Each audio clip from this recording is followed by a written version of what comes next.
नमस्कार साथियों, आज हम चर्चा करेंगे उस बड़े विवाद पर जिसने पूरे देश का ध्यान खींचा है। धर्मगुरु अनिरुद्धाचार्य ने हाल ही में देश के मुख्य न्यायाधीश सीजेआई भूषण गवई को मंच से धमकाने जैसी बात कही। यह सिर्फ एक साधारण बयान नहीं है, बल्कि यह लोकतंत्र और न्यायपालिका की स्वतंत्रता पर सीधा हमला माना जा रहा है। सीजेआई भूषण गवई का परिचय। सीजेआई भूषण गवई देश के पहले दलित मुख्य न्यायाधीश बने। इनका जन्म महाराष्ट्र के अमरावती जिले में हुआ। गवई साहब ने अपने फैसलों से गरीब, दलित, पिछड़े और आदिवासी वर्ग की आवाज को न्याय दिलाया। हाल ही में SC/ST एक्ट और आरक्षण से जुड़े उनके निर्णय चर्चा में रहे। इसी वजह से वे लगातार निशाने पर रहते हैं। अनिरुद्धाचार्य का बयान। अनिरुद्धाचार्य ने सार्वजनिक मंच से कहा, अब जाओगे जेल, तुम जैसे अधर्मी लोगों को मारना ही धर्म है। यह बयान सीधे तौर पर मुख्य न्यायाधीश पर हमला माना गया। सवाल उठता है, धर्म के नाम पर न्यायपालिका को क्यों धमकाया गया? समाज की प्रतिक्रिया। बहुजन संगठनों ने इसका विरोध किया। सोशल मीडिया पर #CJI गवई और सेव डेमोक्रेसी ट्रेंड करने लगे।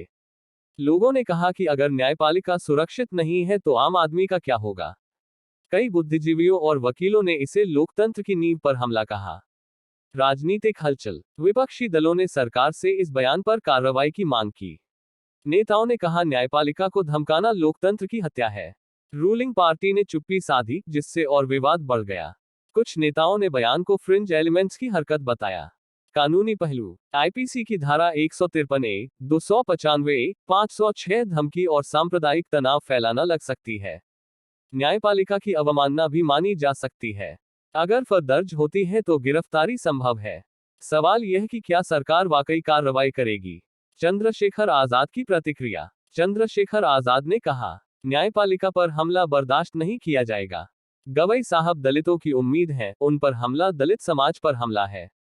आजाद ने जनता से लोकतंत्र की रक्षा करने की अपील की। उनके समर्थकों ने जगह जगह प्रदर्शन किया। नेहा सिंह राठौड़ और कलाकारों की प्रतिक्रिया।